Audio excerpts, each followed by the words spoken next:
I stood in the middle of our living room, my hands trembling slightly as I watched my husband wave my credit cards in the air like trophies. The morning sun streamed through the floor-to-ceiling windows, making the marble floors gleam, but all I could focus on was the cruel smile spreading across Gregory's face.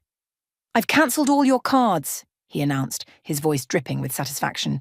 "You're so broke now, and you'll have to ask me even for tampon money." His laughter echoed off the high ceilings of our home, the same home I'd spent 3 years making perfect for him. Each word felt like a slap, but I forced myself to stay still, to keep breathing, to not give him the satisfaction of seeing me crumble. From the leather couch that cost more than most people's cars, Diane, my mother-in-law, looked up from her magazine with that smirk I'd come to know so well. Her perfectly manicured nails tapped against the glossy pages as she added, "Hunger makes women behave fast." The casualness of her cruelty shouldn't have surprised me anymore, but somehow it still did. This woman had lived in our home for 6 months, eating food I prepared, sleeping in the guest room I'd carefully decorated, and she spoke about starving me like she was discussing the weather. I opened my mouth to respond, to ask what I'd done to deserve this. But Gregory cut me off. "Don't even start with your questions, Clara. I'm done with your attitude, done with your disrespect." He tucked my cards into his wallet with deliberate slowness, making sure I watched each one disappear. "Maybe now you'll learn your place." My place. The words hung in the air between us, heavy and suffocating.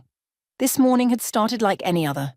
I'd woken up at 6, made coffee the way Gregory liked it, dark roast, 2 sugars, splash of cream. I'd prepared his breakfast, ironed his shirt, made sure everything was perfect because that's what I'd been doing for 3 years. Being perfect, being quiet, being small. The only difference was yesterday afternoon. We'd been sitting at this very dining table when Gregory mentioned investing another $500,000 into a new property development on the east side of town. I'd simply asked, not demanded, not argued, just asked, if he'd had the numbers reviewed by his accountant. The property market had been unstable lately, and the area he mentioned had been flagged in several financial reports I'd read online. I used to be an accountant, a good one. Before Gregory, before this life, I'd worked at Rodriguez & Associates Financial Consulting, handling portfolios worth millions. I understood risk assessment, market analysis, investment strategies, but I'd given all that up when Gregory asked me to marry him, when he'd said he wanted to take care of me, that I'd never have to worry about money again. Take care of me. The irony wasn't lost on me now as I stood there, essentially being told I was cut off from survival. "Gregory," I managed to keep my voice steady, "I wasn't being disrespectful. I was just concerned about what?" He stepped closer, and I could smell the expensive cologne I'd given him for his birthday last month. "About my business decisions? You think because you used to push papers around an office that you know more than me? I built this company from my father's small construction business into a multi-million-dollar enterprise. What have you done?" What have I done? I'd given up a career I loved. I'd walked away from a partnership track at one of the most respected financial consulting firms in the state. I'd spent 3 years managing every aspect of our home, our social calendar, his mother's endless needs. But none of that counted because none of it made money in a way he could brag about to his business associates. Diane stood up, smoothing down her designer dress, the one I'd helped her pick out last week, using the household credit card that apparently no longer existed. "Darling, this is what happens when men marry beneath them. These girls who come from nothing, they never understand that questioning your husband's authority is the same as questioning his manhood." I'd come from nothing. That much was true. I'd worked 2 jobs through college, graduated with honors, built my career from the ground up with nothing but my brain and my determination. Gregory had inherited his father's company and the connections that came with it. But somehow, in his mind, and his mother's, my self-made success was worth less than his inherited privilege. "I need access to money for groceries," I said, hating how small my voice sounded. "For household expenses, for—" "You should have thought about that before opening your mouth yesterday." Gregory checked his watch, the Rolex I'd given him for our 2nd anniversary. "I have a meeting. You figure out how to manage. Maybe call one of those friends you used to have and ask them for help. Oh wait, you don't have friends anymore, do you? You gave all that up to be my wife." The words were designed to hurt, and they did. When I'd left my job, I'd slowly lost touch with my colleagues. When Gregory complained about my college friends being too loud or too opinionated, I'd stopped inviting them over. When Diane had moved in and taken over my space, my routine, my life, I'd withdrawn even further. He was right. I'd become isolated, and I'd let it happen. Diane picked up her purse, preparing to go out for her daily shopping trip, a trip that would be funded by Gregory's cards, of course. A wife who can't support her husband's decisions doesn't deserve to be supported herself. It's quite simple, really. I watched them both. These two people who were supposed to be my family, and felt something shift inside me. Not breaking. I'd been bending and bending for so long that breaking almost seemed impossible. But shifting. Like a door I'd forgotten existed suddenly remembered it had hinges. Gregory's phone rang, the sharp sound cutting through the tension in the room. He glanced at the screen and I saw his eyebrows furrow slightly. "First National Bank," he muttered, then looked at me with suspicion. "Did you try to use one of the cards? Because they're cancelled, Clara. Completely cancelled." I said nothing. I hadn't touched a credit card in hours. I'd barely moved from this spot since he'd started his performance. He answered the call with his business voice, the one he used to impress clients. "Gregory Bennett speaking." I watched his face as he listened to whoever was on the other end, watched as confusion flickered across his features, then disbelief, then something that looked almost like fear. "I'm sorry, could you repeat that?" His voice had lost its confidence. There must be some mistake. Diane had frozen halfway to the door, her predatory instincts sensing a shift in the power dynamic she'd so carefully cultivated. "That's impossible," Gregory said into the phone, his hand gripping the device so tightly his knuckles turned white. "I don't understand. Can you—" Yes, I'm listening." The colour was draining from his face, actually draining like someone had pulled a plug and all his arrogance was flowing out through his expensive Italian shoes. When he finally hung up, he just stood there, staring at the phone like it had betrayed him. "What is it?" Diane's voice had lost its smug edge, replaced by something sharp and nervous. Gregory looked up at me, really looked at me for the first time in months, and I saw something I'd never seen before in his eyes. He was scared. "Clara," he said slowly, "what did you do?" I didn't answer Gregory's question immediately. Instead, I walked slowly to the armchair near the window and sat down, crossing my legs with a calmness I didn't entirely feel but was determined to project. My heart was pounding, but I kept my face neutral, my breathing steady. "What did the bank say?" I asked, my voice quiet but clear. Gregory's jaw clenched. "Don't play games with me. The banker said there's been a large transaction involving our—" He stopped himself, seeming to realize something. "Involving accounts connected to this address. They were calling to verify some details." Diane rushed over to him, her heels clicking frantically against the marble. "What kind of transaction? How much money are we talking about?" "They wouldn't give specifics over the phone?" Gregory said, still staring at me like I'd suddenly become a stranger. "They want me to come in. They mentioned something about investment returns and LLC transfers." His eyes narrowed. "You've been hiding money from me." It wasn't a question, but I answered anyway. "No, Gregory, I haven't been hiding anything. I've been protecting myself." The words hung there, simple and true. Diane's face twisted with rage, but before she could launch into whatever vicious speech she was preparing, I held up my hand. "Let me tell you a story," I said. "About a girl who worked extremely hard for everything she ever had." Gregory started to interrupt, but something in my expression must have stopped him. Maybe it was the fact that for the first time in 3 years, I wasn't apologizing, wasn't shrinking, wasn't trying to make myself smaller to fit into the space he'd decided I should occupy. I thought back to 4 years ago, when I was still myself, still Clara Morrison, senior accountant at Rodriguez & Associates Financial Consulting. I'd been 24 when Thomas Rodriguez hired me fresh out of graduate school, impressed by my thesis on risk assessment in volatile markets. Most firms wanted me to start at the bottom, filing papers and making coffee, but Thomas saw something in me. "You have an eye for patterns," he'd told me during my interview. "Most people look at numbers and see just numbers. You look at them and see stories, see connections, see what's missing." He was right. I could look at a financial report and spot discrepancies that others missed. I could see when numbers were too perfect, too clean, which often meant someone was hiding something. I could predict market shifts by paying attention to small indicators that bigger firms dismissed as irrelevant. By the time I was 26, I was handling portfolios for clients worth tens of millions. Thomas had started talking about partnership, about building my own client list, about a future where my name would be on the door alongside his. Then I met Gregory at a charity fundraiser. He was charming that night, attentive, interested in what I did. He asked smart questions about my work, seemed genuinely impressed by my success. When he called the next day to ask me to dinner, I felt like maybe I could have it all: a brilliant career and a relationship with someone who respected my intelligence. For the first 6 months, it was wonderful. Gregory took me to nice restaurants, introduced me to his friends, showed me off at business events. He'd wrap his arm around my waist and tell people, "This is Clara. She's brilliant with numbers, handles millions in investments." He seemed proud of me. Then he proposed. We were at his family's lake house, just the two of us, and he got down on one knee with a ring that must have cost a fortune. But before I could say yes, he added something that should have been a warning. "I want to take care of you, Clara. Really take care of you. I want you home, building our life.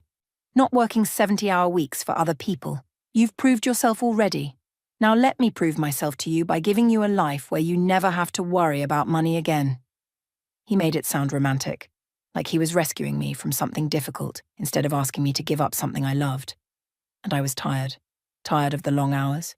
Tired of always having to prove myself twice as hard because I was young and female in a male-dominated field.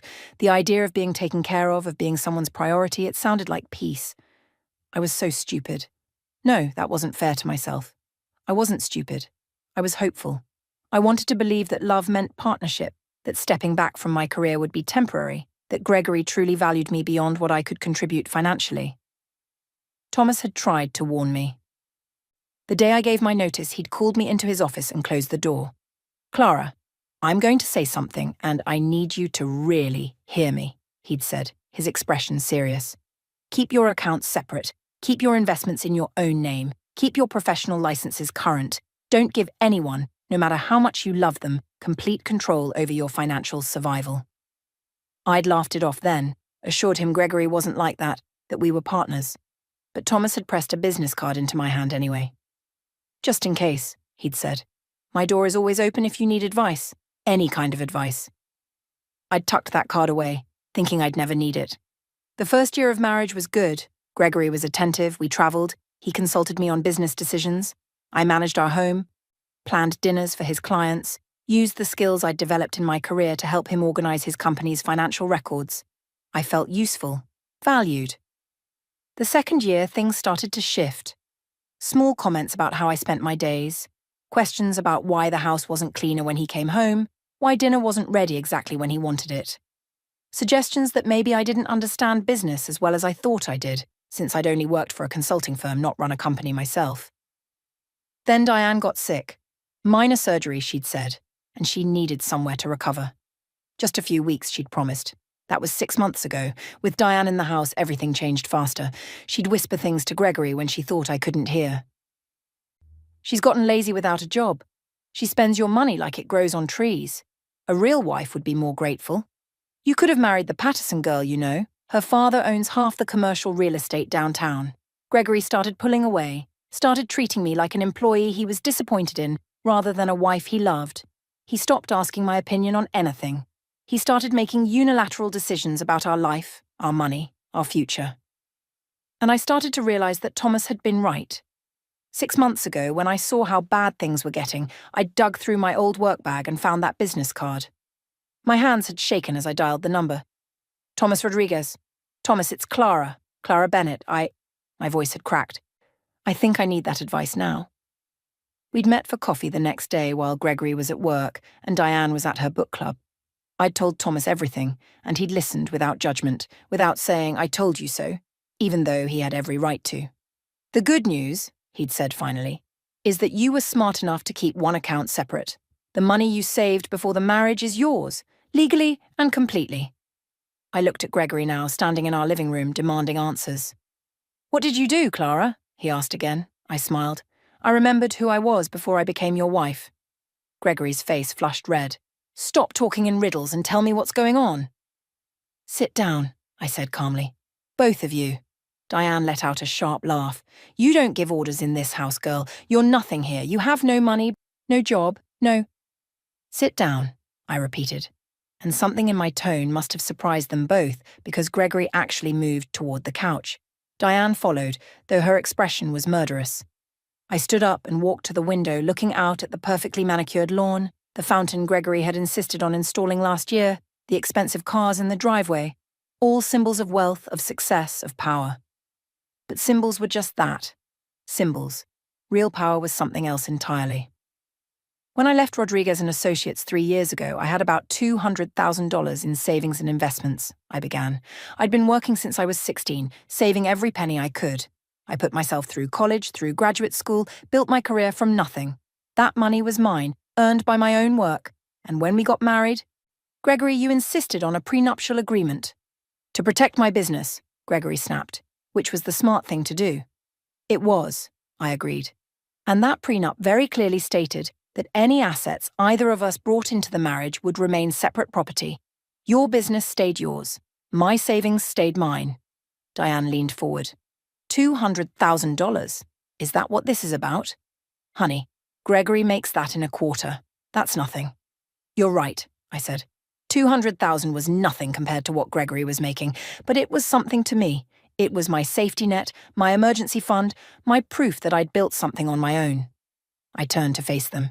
So I kept that account active, and every month, when Gregory gave me money for personal expenses, money he said was mine to spend however I wanted, I didn't spend all of it. I saved some, just a little at a time.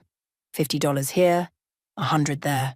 Over 3 years, I saved about $15,000 more. Gregory waved his hand dismissively. So you have $215,000. That's still nothing. That doesn't explain why the bank called about large transactions. I'm getting to that, I said. 6 months ago, when your mother moved in and things started changing between us, I got worried. I started paying closer attention to your business deals, reading the financial reports you left lying around, listening when you talked on the phone with your partners. You were spying on me. Gregory's voice rose. I was protecting myself, I corrected. And one day, I heard you on the phone talking about a new investment opportunity, the Riverside Commercial Development Project. 20 acres of undeveloped land on the east side, near where the new highway extension was being planned.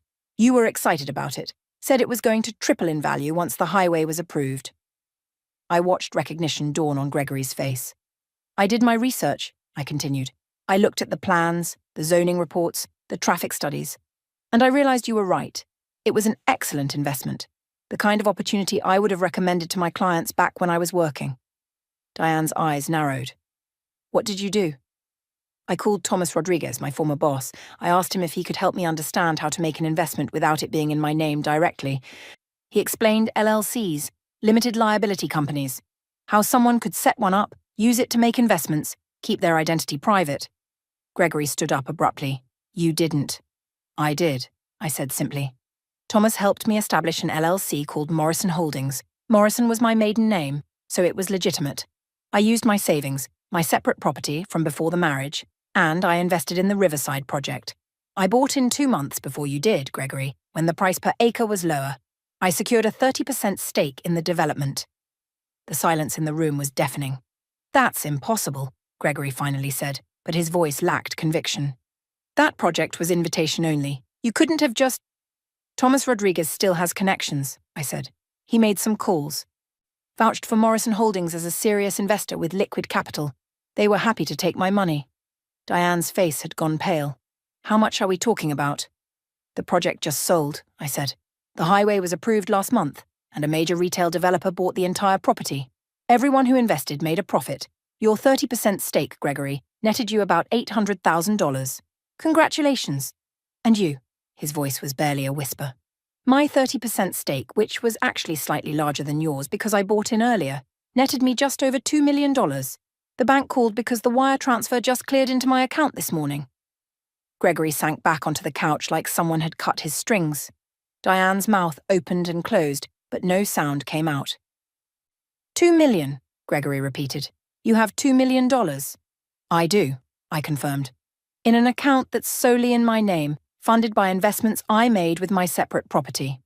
According to the prenuptial agreement you insisted on, it's completely and legally mine. Diane found her voice, shrill and sharp. That's his money. You used information from his business, his connections, I used publicly available information about a real estate development, I interrupted. The same information anyone could have accessed. I made my own investment decision with my own money. If anything, Gregory used information he got from other people in his business network. We both saw an opportunity and took it. Gregory's hands were shaking. This is why you weren't upset yesterday when I questioned the investment. You already knew it was going to pay off because you were already in it. Yes, I admitted. And when you got angry at me for simply asking if you'd had your accountant review the numbers, when you decided to punish me by cutting off all my access to money, I realized something important. What? Gregory asked. That you never really wanted a partner, I said. You wanted someone you could control, someone who would depend on you completely, who would never question you, who would be grateful for whatever scraps of dignity you decided to allow her. Diane stood up, her face twisted with rage. You ungrateful little snake. After everything this family has done for you, after we welcomed you into our home, your home, I turned to face her directly. Diane, you've been living in my home for 6 months, in a guest room I decorated, eating food I prepared, having your laundry done by the housekeeper I hired and managed. You've contributed exactly nothing except poison in your son's ear. How dare you speak to me that way? How dare you? I shot back, feeling 3 years of suppressed anger finally rising to the surface. How dare you come into my home and treat me like I'm worthless? How dare you tell your son that I need to be starved into behaving? How dare you suggest that hunger is an appropriate way to control another human being? Gregory held up his hands. Everyone just calm down. Clara, this money, we're married. Community property means half of it is mine anyway. No, I said firmly. We live in a state that recognizes prenuptial agreements, and ours was very clear. Separate property remains separate. But even if it didn't, Gregory, I invested money I earned before we were married. I made that investment through an LLC I established with my own funds. Thomas made sure everything was reviewed by a lawyer. The money is mine. Then you owe me, Gregory insisted, his voice desperate now. I'm your husband. You used information from my business discussions. I used publicly available information, I repeated. But you want to talk about what people owe each other? Let's talk about that. I walked to the bookshelf and pulled out a small notebook I'd hidden behind a row of decorating magazines. Gregory and Diane watched me with identical expressions of confusion and growing dread. For the past 6 months, since I started realizing how bad things had gotten, I've been keeping records, I said, flipping through the pages. Just little notes at first. But then I realized I needed to be more thorough. Records of what? Gregory asked, though his voice suggested he didn't really want to know the answer. Of everything, I said simply. Every conversation where you belittled me. Every time you made a financial decision that affected both of us without consulting me. Every instance where your mother made a cruel comment and you said nothing to defend me. I began reading, my voice steady. September 15th. Gregory told his business partner on speakerphone that he keeps me around because I'm pretty and I don't argue much, unlike his last girlfriend who had too many opinions. When I asked him later if he really felt that way, he said I was being too sensitive and that men talk differently in business contexts. Gregory's face reddened. That was taken out of context. I was joking with... September 22nd, I continued. Diane told me that I'd gotten fat and lazy since quitting my job. She said Gregory deserved a wife who took better care of herself. When I mentioned this to Gregory, he suggested maybe I should start going to the gym more. You're twisting things, Diane hissed. I was trying to help you. Women need to maintain their appearance for their husbands. October 3rd, I read on.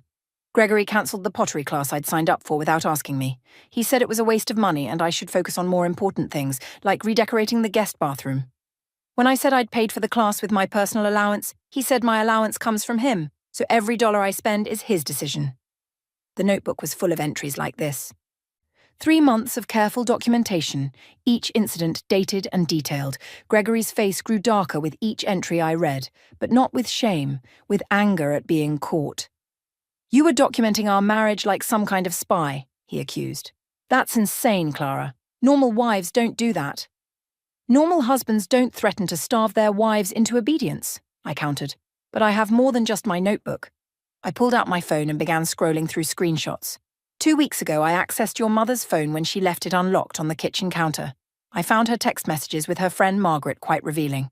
Diane's face went white. You had no right... Listen to this, I said, reading from the screenshot. Diane to Margaret. I'm so close to getting Gregory to leave her.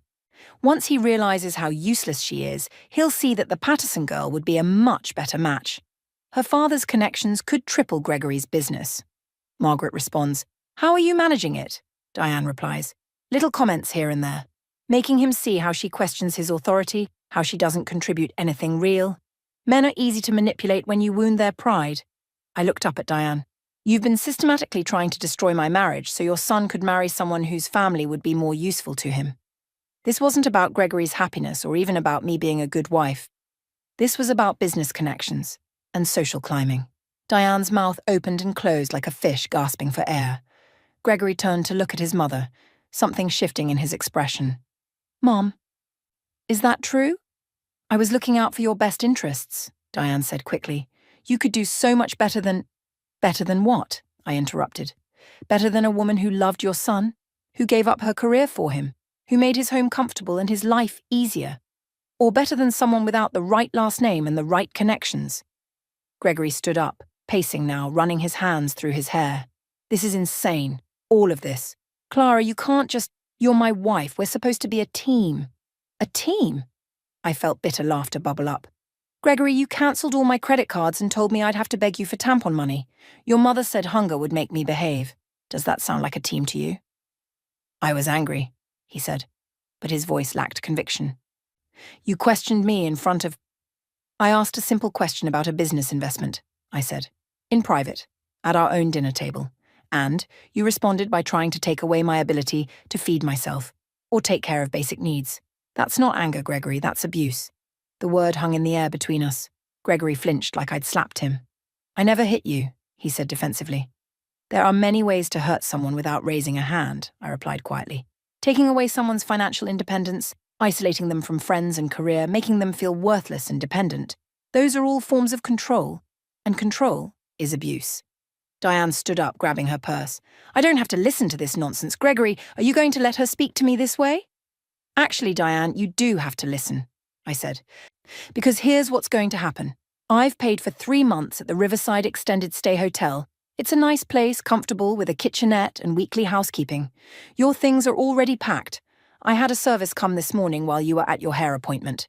You can't throw me out. Diane's voice rose to a shriek. Gregory, tell her. But Gregory was staring at me like he'd never seen me before. You packed her things? I did, I confirmed. The movers will be here in an hour to load everything into a truck. You're leaving today, Diane. You've done enough damage to this marriage, and I won't allow you to do any more. Gregory! Diane turned to her son, desperate now. You're going to let this nobody throw your mother out onto the street? She's not throwing you onto the street, I said calmly. I'm providing you with 3 months of comfortable accommodation, fully paid. What you do after that is your own business, but you will not live in this house anymore. Gregory sank back onto the couch, his head in his hands. I don't understand how everything got so twisted. It got twisted because you let it, I said, not unkindly. You let your mother poison your mind against me. You let her convince you that respecting your wife was somehow weak. You stopped seeing me as a partner and started seeing me as something you owned. And the money? He asked quietly. The $2 million? It's mine, I said firmly. But here's what I'm willing to do. I'll invest some of it into an account for our future, if we have a future. But only if things change, Gregory. Real change. Not promises that last a week. What kind of change? Counseling, I said. Real couples therapy with someone who specializes in financial abuse and control dynamics. Your mother moves out and stays out. I restart my career. Maybe consulting work from home to start, but I'm going back to work. And most importantly, you treat me like an equal partner, not like property you can control by controlling the money. And if I don't agree? His voice was barely audible. Then I use my $2 million to hire the best divorce attorney in the state, I said. And according to our prenuptial agreement, I walk away with everything I brought in, plus everything I earned separately. You keep your business, we go our separate ways. Diane made a sound of outrage, but Gregory held up his hand to silence her. I need time to think, he said. You have until your mother's moving truck leaves, I replied. 1 hour. The moving truck arrived exactly on time. I watched from the living room window as 2 men in uniform shirts began loading Diane's belongings, her expensive luggage, her collection of decorative pillows, the antique mirror she'd insisted on hanging in the guest room. Each item that left the house felt like a weight lifting from my shoulders. Diane stood in the foyer, her face a mask of controlled fury. She'd tried arguing for the full hour, alternating between threats and tears, but I'd remained firm. Gregory had retreated to his study, and I could hear him pacing, the floorboards creaking with each heavy step. "You'll regret this," Diane said as the movers took the last of her boxes. "He'll come to his senses and realize what you really are, a gold digger who manipulated her way into money that doesn't belong to her." "Goodbye, Diane," I said simply, holding the door open. She grabbed her purse and walked out without another word, her heels clicking sharply against the stone walkway. I watched the truck pull away, followed by her car, and then closed the door. The house fell into profound silence. I found Gregory in his study, sitting at his desk with papers spread out in front of him, though I could tell he hadn't been reading them. He looked up when I entered, his eyes red-rimmed and tired. "She's gone," I said. He nodded slowly. "I heard." He was quiet for a moment, then asked, "Did I really become that person, the one you described?" I sat down in the chair across from his desk, the same chair where I used to sit when we'd talk about his day, back when he still valued my input. "Not all at once," I said honestly. "It was gradual, small things that built up over time." "When did it start?" His voice was raw. "When did I stop treating you like a partner?" I thought about it carefully. "Probably around the time you started believing your mother's comments. She'd say something critical about me, and instead of defending me, you'd think about whether she might be right. Then you'd look for evidence to confirm what she'd suggested. It's called confirmation bias. Once you're looking for problems, you'll find them, even if they're not really there." Gregory leaned back in his chair. "I thought I was protecting my business. My father built that company from nothing, and when he died, everyone expected me to fail. I was so focused on proving them wrong, on being successful, that He trailed off. "That you needed someone beneath you to prove you were above them," I finished. "Having a wife who needed you, who couldn't survive without you, made you feel powerful in a way business success didn't." He flinched but didn't deny it. "What you said earlier, about abuse, I meant it," I said. "Maybe you didn't see it that way, but financial control is abuse. Isolation is abuse. Using someone's dependence on you as a weapon is abuse." "I'm sorry." His voice broke. "God, Clara, I'm so sorry. You gave up everything for me and I treated you like you were worthless." "You did," I agreed, and I didn't soften it. He needed to hear it plainly. "But what matters now is what you do next." "The counselling," he said. "You really want to try?" "I want to know if the man I married is still in there somewhere," I said. "The one who asked about my work, who seemed proud of my intelligence, who made me laugh. If he is, then maybe we can rebuild. If he's gone, replaced by the man who laughed while telling me I'd have to beg for tampon money, then there's nothing left to save." Gregory stood up and walked to the window, looking out at the same view I'd stared at earlier. "I called Dr. Patricia Reeves while you were dealing with the movers. She's a therapist who specializes in marriage counseling. She has an opening tomorrow afternoon." "You called already?" I was surprised. "I was terrified you'd leave if I waited," he admitted. "I've been sitting here for the past hour thinking about what my life would look like without you and Clara. It's empty. The house, the business, all of it feels hollow without you in it." "That's a start," I said, "but words are easy, Gregory. Action is what matters." "I know." He turned to face me. "The credit cards. I've already called the bank to reactivate them, and I'm adding you as a full joint owner on the main household account, not just an authorized user. Equal access, equal control." I nodded. "And my career?" "Whatever you want to do, I'll support it," he said quickly. "If you want to go back to Rodriguez and Associates, if you want to start your own consulting firm, if you want to just take some time to figure out what you want, whatever it is, I mean it. No more trying to keep you small." "I've already talked to Thomas," I said. "He has clients who need financial consulting but don't require full-time staff. I can work from home, set my own hours, rebuild my professional reputation gradually." Gregory managed a small smile. "You had it all planned out." "I had to," I said. "I couldn't let myself depend on your decision. I needed to know I'd be okay either way." He walked over and knelt down beside my chair, taking my hand carefully like he was afraid I might pull away. "I don't know if I deserve another chance, but if you're willing to give me one, I swear I'll spend every day proving that I can be the husband you deserved from the beginning." I looked down at our joined hands, his larger one enveloping mine. 3 years ago, this touch had made me feel safe. Then it had made me feel trapped. Now, I wasn't sure what it made me feel, but I was willing to find out. "One day at a time," I said. "We go to counseling. We work on communication. You treat me as an equal, and I promise to speak up when something bothers me, instead of letting resentment build. We both change, or this doesn't work. One day at a time, he agreed. The next morning, I had coffee with Thomas at a small cafe downtown. He'd been the one to help me establish Morrison Holdings, to review all the legal documents, to make sure everything was done properly. Now he slid a folder across the table to me. 3 potential clients, he said. Small businesses that need quarterly financial reviews and investment advice. Nothing too demanding. Good starter projects to get you back in the game. I opened the folder, scanning the information, and felt something I hadn't felt in 3 years. Excitement about work. These look perfect. How's Gregory handling all of this? Thomas asked carefully. He's trying, I said. We have our first counselling session this afternoon. I don't know if the marriage will survive, but at least now it has a chance. And more importantly, I know I'll survive either way. Thomas smiled. There's the Clara I remember, the one who walked into my office 7 years ago and told me she was going to be the best accountant I'd ever hired. I was cocky back then, I said with a laugh. You were confident? He corrected. There's a difference. And you're still that person, Clara. You just forgot for a while. I thought about everything that had happened. The humiliation of yesterday morning, the revelation of the money, the confrontation with Diane and Gregory.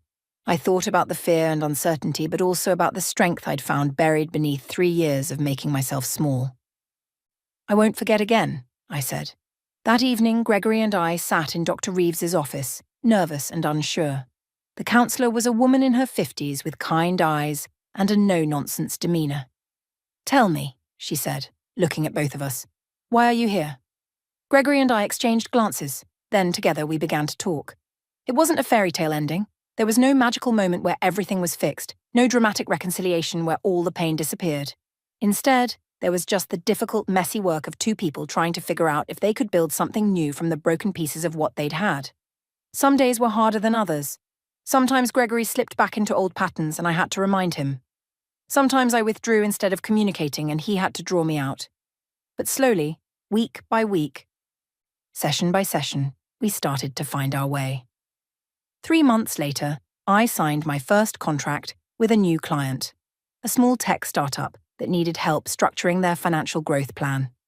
I worked from the home office Gregory had helped me set up, the space that had once been a storage room now transformed into my professional domain. 6 months later, Diane called asking if she could visit. Gregory told her no, not until she apologized to me directly and meant it. She hung up. We didn't hear from her again for a while, and that was okay. A year later, I looked at my reflection in the bathroom mirror and saw someone I recognized. Not the girl I'd been before marriage, and not the diminished woman I'd become during it, but someone new. Someone stronger, wiser, more careful with her trust, but also more certain of her worth. I heard Gregory making breakfast downstairs and I smiled. We weren't perfect, and maybe we never would be. But we were partners now, real ones, and that was enough. I'd learned the most important lesson. You can't build a life on someone else's terms. You have to value yourself first, protect yourself first, believe in yourself first. Everything else, love, marriage, partnership, could only be built on that foundation. And I'd never forget that again.